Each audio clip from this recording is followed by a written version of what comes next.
MWD and LWD systems have fulfilled a long-time dream among industry professionals by making it possible to monitor and control operations even as drilling is taking place. Examples of what we can now do continuously and in real time include measuring drill bit position and trajectory, monitoring penetration rate, actual weight on bit, downhole torque and drag, vibration and other drilling parameters, computing pore pressures and getting an early warning of potential overpressured zones, detecting and correlating geologic markers and formation tops, and evaluating formations even as they're being drilled. These systems are modular and can be run with various sensor combinations according to the well plan requirements. MWD tools operate by creating pressure pulses in the mud column in response to inputs from the various sensors. Depending on the type of tool, the pulses may be positive, negative, or continuous. These pulses are converted into electronic signals which are processed and displayed at the surface.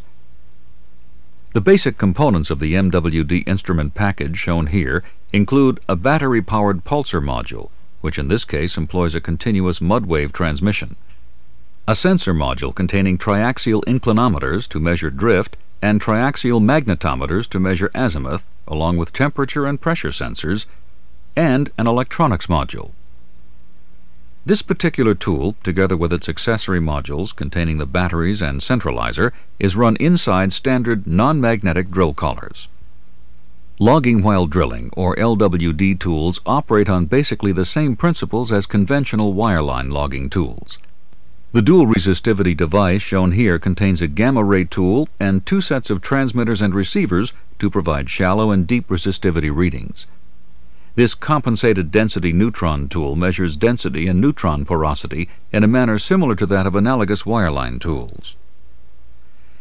When drilling with a mud motor, these particular tools are run above the motor assembly, in other words about 30 or 40 feet above the bit. In some applications, such as drilling in very thin dipping pay zones, this information gap between the bit and the tool could be critical. For this reason, systems have been developed that allow measurements to actually be taken within a few feet of the bit. Although LWD tools work in generally the same manner as conventional logging tools, keep in mind that tool responses will most likely be different in highly deviated wells from what they would be in vertical wells, and that these responses require special methods of interpretation.